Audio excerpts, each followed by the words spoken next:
Well, thank you very much, Dr. Cline. I think that really does establish a pretty solid foundation from which to continue this discussion.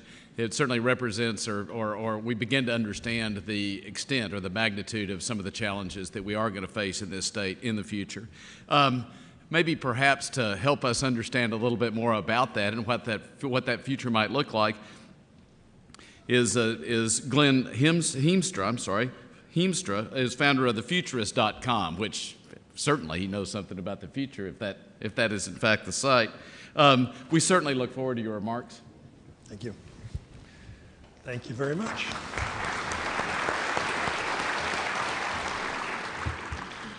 Thank you. Thank you very much. It's very nice to be here. The answer is 6'7". And yes, I did play some basketball back in the day. Let's start with this question, which really is the question that anybody interested in the future of transportation and transportation policy and planning attempts to answer. What's your image of the future? If we were gathered here in, let's say, 1903, I realize these conferences haven't been going on that long, but if we were, and we were asking about the future of transportation, what would we be considering? In 1903, almost all personal and really almost all business and commercial transportation took place using horses. 3/4 of the US farmland in 1903 was devoted to feeding horses, to keep the transportation system going. And so we would probably be sitting here trying to figure out how to build a more robust horse infrastructure. Even though some of us would be saying, well, there is this thing called the Model T. And of course, automobiles had been around for a little while, but the assembly line was not really rolling yet in 1903. So now we wonder about the future of transportation as we look ahead for the next 10, 20, 30 years. And we have to constantly ask, are we trapped in the same kind of trap?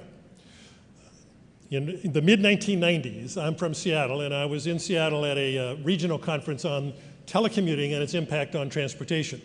Some of you are old enough to remember when telecommuting was a new thing, and people expected that it might have a pretty dramatic impact. I was one of the speakers, but the speaker who most impressed me that day was a guy named Craig McCaw.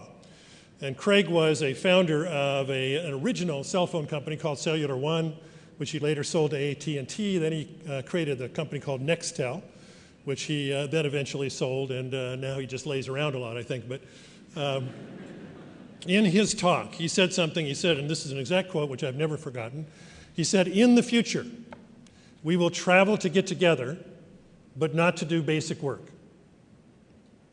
And if you define basic work for many of us, not for all of us, but basic work for most of us consists of going to an office, sitting around tables, talking to people, getting on telephones, talking to people on telephones, producing pieces of paper and passing pieces of paper around. And that's for most of us, again, not for everybody in the workforce, but for most of us, that's what work consists of. And if that is basic work, then it is possible to imagine a future in which we travel to get together, but not to do basic work. Now, he said we would probably travel to get together a lot, but it may not look like the traditional commute as we have been used to it for 30 or 40 or 50 years in the mid-1990s.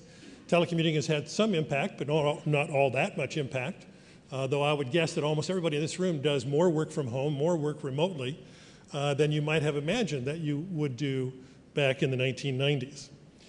When you ask what is your image of the future of transportation, I know that you're influenced by this story, because the second or third most asked question that I get as a professional futurist is, whatever happened to the flying cars? How come we don't have those yet? Most of us in the room probably don't know that this is the 50th anniversary of probably the most potent cultural story to ever shape our images of the future, and that, of course, is the Jetsons, which debuted on television in the television year of 1962, 1963, 50 years ago. Most of us probably don't know that it only lasted for one season, 26 episodes. And yet it created in our minds what the future was supposed to look like. They didn't talk about it a lot, but an early memo that went out about that show mentioned that it was set in the year 2062, 100 years in the future. Now, my bet, having been in this very room 1 week ago for the national meeting of the National Association of Business Aviation, that in 2062 we will, in fact, be flying personal vehicles, at least many of us will. and the skies will be full of all those futuristic kinds of vehicles that we've seen in science fiction films and imagination for a very long time. But it's not here yet, and it won't be here anytime terribly soon. But by 2062, I think that might be real. But what are some real images of the future that should, I think, from my perspective, guide our thinking about the future of transportation and the future in which transportation will take place? These four things, in my opinion. We often say to each other, by the way, the future is a mystery. Who knows what's going to happen? We just heard a story about the future of the population, and there's one thing about the population that's not terribly mysterious. We know almost exactly what the population is going to look like in the year 2025 or 2030, or even out to 2050, certain trends being likely to hold true until then. They aren't likely to change very much. So there are certain things about the future which are not a mystery. And the four I'm going to talk about are demographic impacts, not the demography itself, but a couple of impacts, the acceleration of technology, a thought or two about what I think of as social, and then what I refer to as the triple E, economics, environment, and energy, and how they all intermix together to influence the future of transportation. And then finally, I want to say a word about long-range thinking, which is what I tend to be engaged in to do when transportation planners ask me to come and hang out with them for a little while, which happens from time to time. Let's start with demographics. We heard about the aging of the population in Texas. If you want to know the future of those counties in Texas, in which 20 or 25% of the population will be over the age of 65 at some point in the future, just go look at Florida, where about 18% of the population is over the age of 65, and soon, according to the Census Bureau, they'll have 25% of their population over the age of 65. What should we be doing in terms of all of our infrastructure when a quarter of the population is over the age of 65? What kind of houses should we be building? What kinds of transportation infrastructure, obviously? What kinds of social infrastructure? How should we really think about work in the future when a quarter of the population is over 65? This is a discontinuous change. Such a world has never existed in the history of the world so far as we know, where 1/4 of the population is over the age of 65. It is true that tomorrow's 65-year-olds may not look like today's 65 or yesterday's 65-year-old in terms of their attitudes about work or their attitudes about transportation or their ability to drive and so on, and yet we know that it will be quite different. A couple of years ago, I was in the state of Georgia, which was looking specifically at the impact of aging on all of those different social policies and infrastructure issues that I mentioned. And they had done a study of people in Georgia who were approaching the year 65, and they asked them two questions. They said, how do you plan to get around in your later years? The second thing they asked is, how many of you have driver's license who were already over 65? It turns out only 25% of people over 65 in Georgia already do not drive anymore, which is pretty surprising to many of us because most of us know people who are in their 70s and 80s and even in their 90s who are driving, but already 25% no longer drive. And when they asked them how they plan to get around, their answer was, our kids will take us around. And I hear the giggles of some of you, and so you have to ask them, well, how's that working out for you? And you know the answer. And so I have no question that starting soon, and certainly in the decade of the 2020s, we will be wrestling with, in county after county and community after community, how can we provide a more efficient transportation system for an older population that is spread out? We don't have really good public transportation for them, and they need to get places, and what is that going to look like, and how can we do it? And that's going to be an interesting challenge. But there is another population trend, which Dr. Cline did not mention, which is equally interesting. And that is the emergence of a very large youth population. After the baby boom came the baby bust, and after the baby bust came the baby boom echo, known as the millennial generation. Basically kids born since 1980. Between about 1980 and about the year 2000, we're now into a new generation in this century. What's unique about this group? They're the first generation to grow up since computers. And if you look at the younger half of them, they are the first generation to grow up since the internet. Now, some of us in the room have kids in that age bracket, which I do, and some of us in the room I can see are in that age bracket, which is quite interesting. There's been a lot of study of this generation. One of the questions that is asked of them in surveys is, if you have a choice between a car or a smartphone and you can only have one, which one will you choose? And their answer is, a majority of them say, I will choose the smartphone, I'll skip the car. In the year 2000, young people between the ages of 16 and 34, only 20% did not have a driver's license. By the year 2010, 26% did not have a driver's license. They're much more inclined to spend more money on smartphones and smart media technology and a $2,000 bicycle than they are necessarily to go out and buy an automobile. And thus, you see the automobile companies, and I've had long talks with Cheryl Conley, who is the futurist, the in-house futurist for Ford Motor Company. And 2 years ago, she told me that all of Ford's advertising, if you think about it, their non-truck advertising is aimed at the youth market, trying to reignite an interest in automobiles in the youth market, which they perceive to be disappearing. And thus, you see, and some of you who are in the transportation planning business have seen charts like this one, which show that, and it's in the red is the actual vehicles, the expected vehicle miles traveled, and in the blue is the actual. And basically, since Henry Ford built the Model T and we all started driving, every year we not only drove more cars, we drove those cars more miles until about the year 2002, 2003. And then we began to drive fewer miles, and it hasn't changed. And we can say, well, that's partly because of the economic downturn, but the economic downturn, of course, didn't start until 2007 or so. And I think there's something else going on. It has to do with the urbanization that's going on and the fact that we need to drive a little bit less. And it has to do with this cultural shift that's going on away from automobiles. When I was young, there's nothing you dreamed of more than turning 15 or 16 and getting your driver's license, and that to you signified freedom. And if you talk to a young person today or talk to my kids, there's nothing they would like to do less than drive cars. To them, driving cars is just a big waste of time, particularly if they have to be behind the wheel themselves, because that means they can't be on the internet. And it's true that you can talk a little bit and that we are doing a little bit more with voice activation. But I think there might be actually something quite culturally significant going on as we begin to turn away from the automobile. So that's one of the things that's happening. The other thing that we heard about is this move toward central cities. And it's very fascinating that even in Texas we are urbanizing. And if you talk to anybody who's interested in the future of urban planning, what are they asking? How can we build more people-centered rather than more automobile-centered cities? How can we build communities where it is less necessary to drive for everything? And thus we might see the amount of miles driven decline, at least comparatively speaking. Now, we're also being influenced by technology acceleration, and I want to mention three or four areas in which technology is accelerating. Number one, we've been working for a long time in the transportation field on the intelligent transportation system. But it's really only now that we are capable of beginning to really implement an intelligent transportation system because of our ability to not only collect large amounts of data and produce large amounts of data, but now to analyze that data very quickly. It was the founder of Google who pointed out that starting in about 2003, every 2 years we produce more data than has existed in history up till now, up till that year. In other words, every 2 years we're producing twice as much data as existed before. But the good news is that we're now developing the computing machines that have the capability of analyzing that data very fast.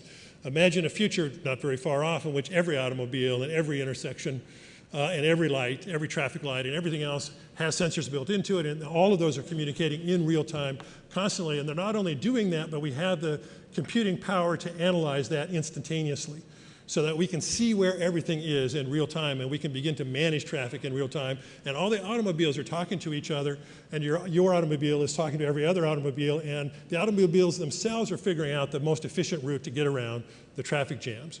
And you can begin to imagine a congestion decreasing just because of intelligent transportation. But there are a couple of other technologies that are really, really interesting to me that you may not know much about that I wanted to highlight for you. In the last year, I got acquainted with a couple of engineers up in northern Idaho who have a dream of building electric roads. The company is called Solar Roads. I communicated with them this week, said I was going to be at the Texas Transportation Forum, and they said, well, tell them that we'd like to build 2 manufacturing plants in Texas when we're ready to take this technology public. There's a lot of nice video of them on the internet now, of their dream and of the prototypes they're beginning to build, and I'd like to play for you about a 90-second clip of one of those videos, if we could roll that video. Thank you.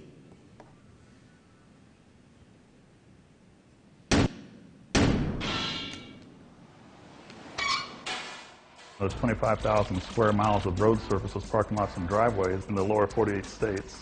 If we covered that with solar panels, just a 15% efficiency, we'd produce 3 times more electricity than this country uses on an annual basis. And that's almost enough to power the entire world. Roads are collecting heat anyways. This thing collects the power and stores it. Your whole road is an electric grid that delivers the power right to your front door, along with cable TV, high-speed internet access, your telephone, everything right there. The technology behind it has already been done to death. I'm just taking a lot of different technologies, making something new out of it. The one thing that hasn't been done is driving on glass. It's got to have the same traction as asphalt, has to be strong enough to support a fully loaded semi-truck, locking them up at 80 miles an hour, shatterproof, fireproof, transparent enough to allow the sunlight through but not to allow the glare back into the driver's eyes, all these specs. The idea of making a road out of glass is really out-of-the-box thinking, because most people, when you mention the word glass, all they can think about is its fragility and ability to fracture. In fact, glass can have as high a strength as steel. We know how to manufacture glass. We know what photovoltaics are.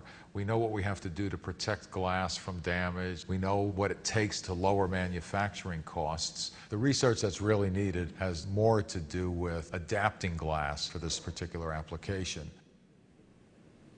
So they're engaged in building their second prototype. It'll be a prototype parking lot this spring in northern Idaho once the snow is gone. And it'll be very interesting. They say you're welcome to come up and take a look. And it's an amazing vision, but I first heard that vision in Dallas, Texas about 10 years ago when I came down to visit a guy named Jim Von and Jim had founded one of the very first commercial nanotechnology companies.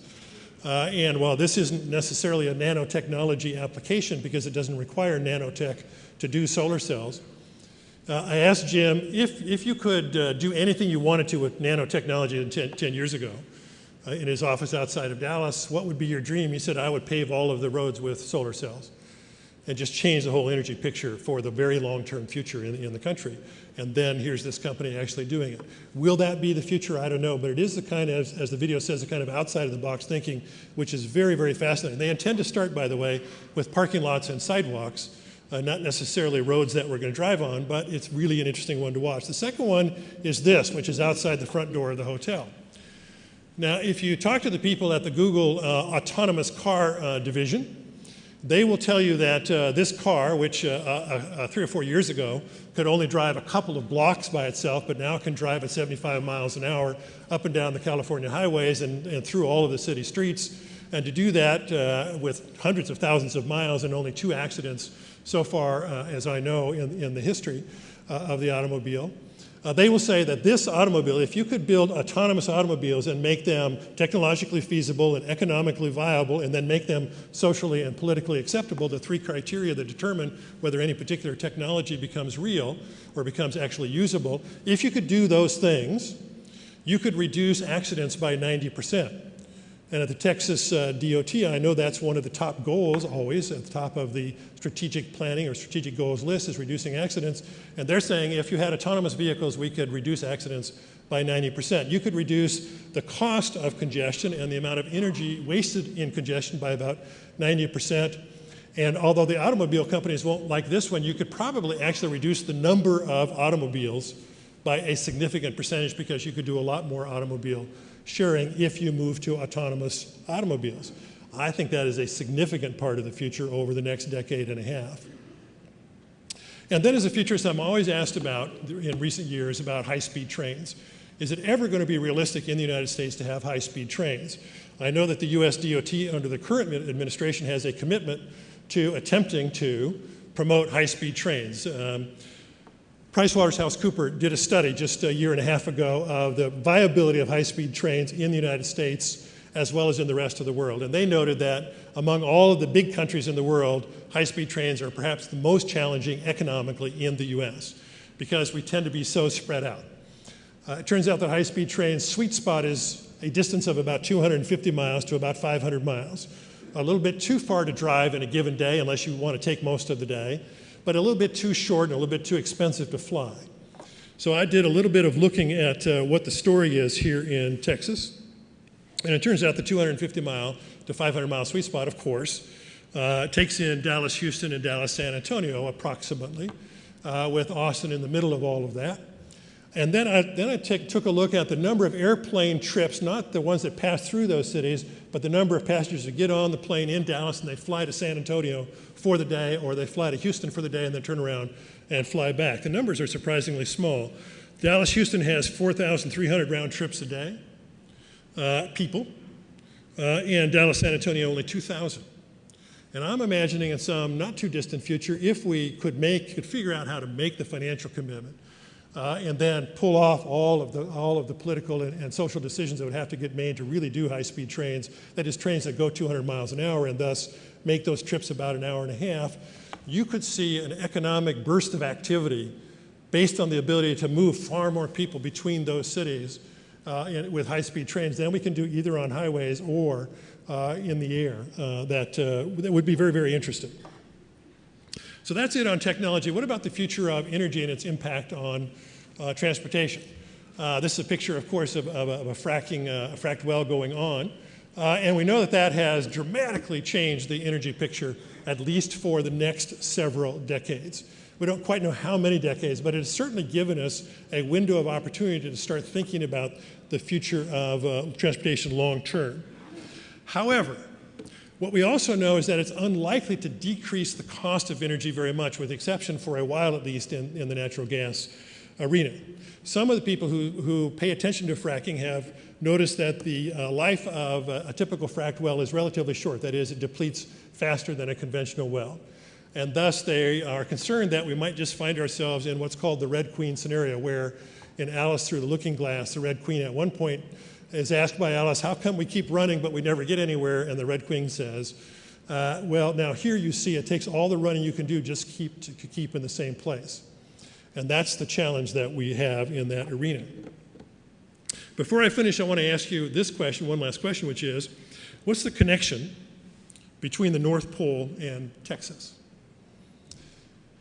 Well, it turns out the ice is melting in the North Pole. When I was working with the Federal Highway Administration in 2006, leading a set of helping to plan and then conduct a series of workshops across the country, asking the question, what should be our advanced research agenda? One of the people we had come and speak to that group, who I didn't know before, was a young woman who was from the Army Corps of Engineers, and she's a cold weather engineer, and she's the first one that I knew who said, did you know that the Arctic is warming up at twice the rate of the rest of the planet, which I didn't know at the time. Well, ever since that time, at her encouragement, I started paying attention to the Snow and Ice Data Center, which is in Boulder, Colorado. And they're the ones who take these pictures and produce these composite maps every year. And it turns out every summer the ice melts in the Arctic. Every winter it refreezes. But every summer it melts. And every summer, since they've been taking measurements most of the time, most summers since they've been taking measurement, it melts more than it did the previous summer. And in September of 2012, when this picture was, when this composite map was put together, it had melted to its smallest area ever since they've been watching it. Now, what does that have to do with Texas? The conclusion that the scientists are coming to right now is that as the summer ice melts in the Arctic, what it's beginning to do is have an effect on the jet stream.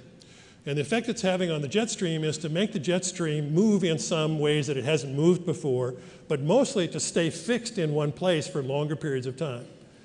And that, they say, means that when you get into a drought, the drought will last longer than it used to.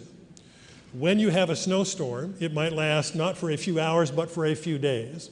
And when you have a rainstorm, it might last not for a few days, but for a few weeks, as the jet stream tends to lock in place and not move as it has historically.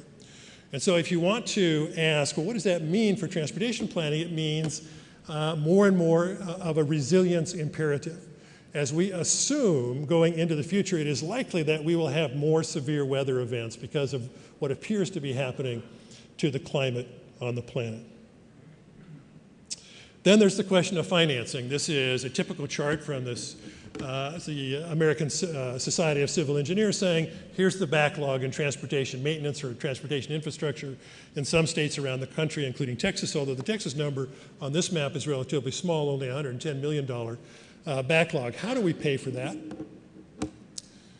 I did my first transportation planning project, or was associated with one, for the first time in 1989 when the state of Washington did a 50-year view of transportation. Now, I can remember back in 1989 already people in the transportation business were saying, well, you know, in the future, we're not going to be able to rely on the gas tax. We're going to have to come up with some creative financing alternatives. And we, of course, have been working very hard on that ever since.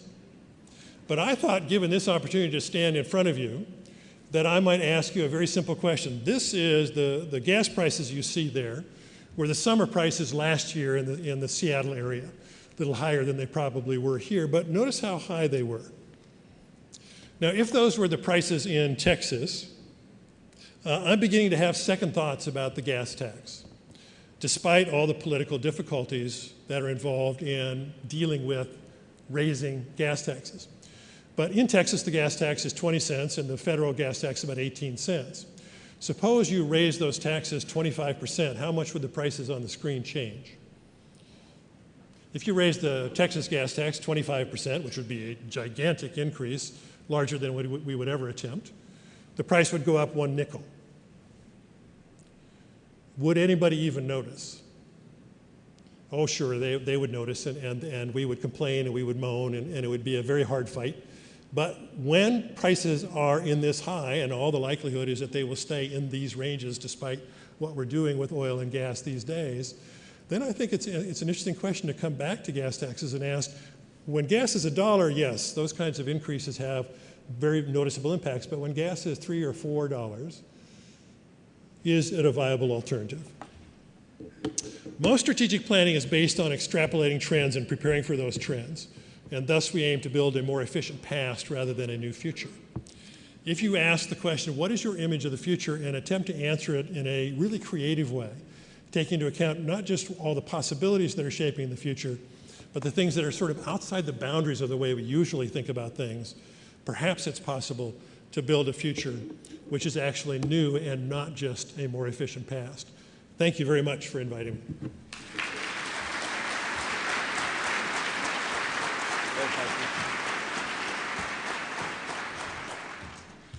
Glenn, thank you very much for what in fact was a very thought-provoking and challenging presentation. And what's interesting about it, I suspect strongly, that it causes us or creates more questions than it did answer questions. And I think that kind of segues into what I'd like to do next, and what we'd like to do is to have the opportunity to just have a discussion.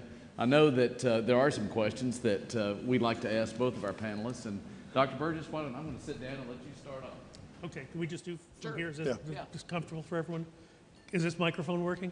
Yep. Let me just ask you a question, having recently gone through with a 35-year-old son, purchase of a new car, and you put up their new car or smartphone. And I would submit if you put up a red flashy car like that, you might get a different answer. But nevertheless, I was impressed how the smartphone and the car have merged. And I was also impressed that my son was not astounded by this fact. It just sort of seemed a natural progression to him, but probably it's been 15 years since I went out and shopped for a new car. And cars can do so much more than the old F-150 that I bought in the year 2000. Have you looked into that? Well, yes. You know, a new car, and my car itself is a bit old. You know, the average age of a car in the U.S. is 11, and I'm right there. Yeah, cars today are basically communication studios with wheels, if you think about it. And that makes it more functional in terms of being able to stay connected in that kind of 24/7 way that we like to. And that's part of the answer. And undoubtedly part of the reason that young people are not buying as many automobiles or showing less interest is a financial issue, because cars are expensive and the economy is tight, particularly for young people. And it could be that if Google succeeds or others with the autonomous car, then we could see a big uptake among a young generation saying, I'd love to get in a car that I don't actually have to worry about driving except when I want to, because they'll have this kind of dual purpose. But they are better communication studios, and yet for the person behind the wheel, you know, all the research says if you're overly engaged in that communication activity, you're putting yourself and everybody else at risk. And so I think it's a significant cultural shift. As young people want to live in cities, they prefer to walk. Their amount of use of public transit is up by 40%. Their amount of walking is up. Their amount of Use of bicycles is up by 26%, something like that. The automobile culture is not dead, but it's not, I don't think it's going to be the same as it was for all of us. I think that we might just be at kind of a sea change. Well, we're so big here in Texas, you can't get anywhere unless you get in your car. But the other thing that impressed me about this was he was looking at low-end cars. I mean, these weren't the upper reaches of the stratosphere in car purchases. This was the lower to mid-range purchase, and the cars can do so much more than anything I'd been familiar with. And True. As a consequence, obviously they're marketing to his demographic because they want that marriage of the technology with the automobile. Yeah, it's something for everybody in the room who's interested in this. It's really fascinating. Motor Trend did a story just in November or December about this continuing decline of interest in cars among young people. It's going to be a real trend to watch because the car companies are really paying attention to it. Apparently and we'll so. see how it goes, particularly as the economy comes back and it becomes perhaps more affordable for young people to buy cars. Then we'll see if that trend line turns. But any good futures, probably demographers too, get taught at some point to beware the permanent trend. And so we have to just keep watching these things. I'd like to talk a little bit about just the demographic realities that we're living today and just project and talk a little bit about the future and what those ramifications are. In the sense, the demographic reality that we're living in Texas today is this extraordinary growth that was outlined. And we're dealing with it in the sense that we're really reacting to it. That's the truth. In terms of infrastructure development, we're trying to catch up. You know, as you look into the future, looking at the demographic realities that Dr. Cline, you project, you know, what do you all think? I mean, what advice or counsel would you give to those in this room that are really thinking about the future in terms of investing precious and limited financial resources to meet those infrastructure challenges? Well, I think that's difficult, and I think TxDOT has been doing a better job at looking at transportation as a whole issue rather than just focused on certain modes of transportation. And that's certainly some of the work we did previously, looking at, I mean, there's a lot of things that we know there's some attitudinal behaviors differences in younger population, but we also have a much diverse population in those younger ages. And so are they, the question is, are we really looking at the same population as we looked at before?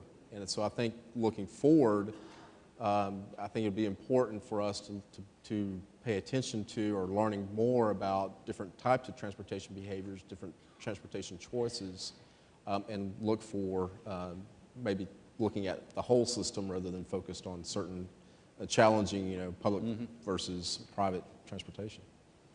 How does the immigration because I mean that's all we heard about yesterday on the political shows on Sunday was the immigration policy debate that's going on and who said what to whom, but how does that affect the changing nature? Well, immigration is certainly important for Texas, but if you look at in the previous decade, only 25%, or almost 25% of our growth was from immigration. The rest of it was, majority of it was from natural increase.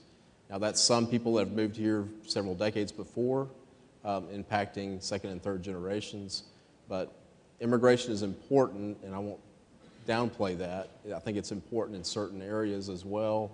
May not be as big of an issue for certain counties. I think this density, the urbanization and the density issues that you discuss really represent their own unique challenges for us that are involved in trying to address transportation infrastructure need.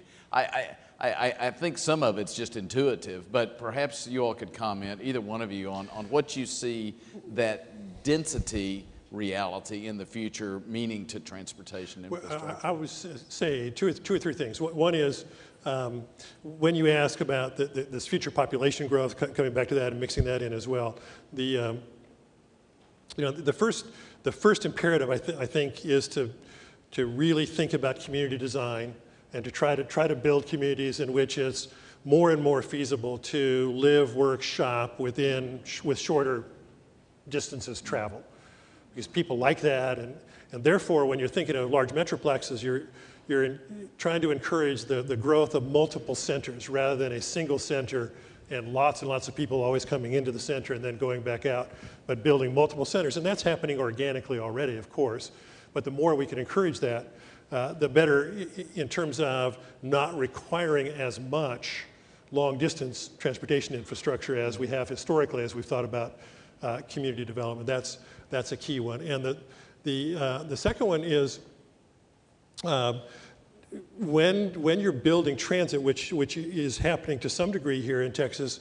I've been reading a lot about this, and I had a chance once to work with the real estate division at the Federal Highway Administration, and they were very interested in encouraging, when we build transit, what we tend to do is they think, well, where should we put the park and ride lots so that people will drive in, obviously, and park and then take the transit on in. And instead of park and ride lots, the interesting thing going forward is to build basically living and working centers along these transit lines. And again, that begins to have, it enables more density, it enables more efficiency in terms of the movement of people. And there's really great interest in that among both the older generation and the youth generation. If we can figure out how to do that in an organic way, it'll be, we'll have a great future that way.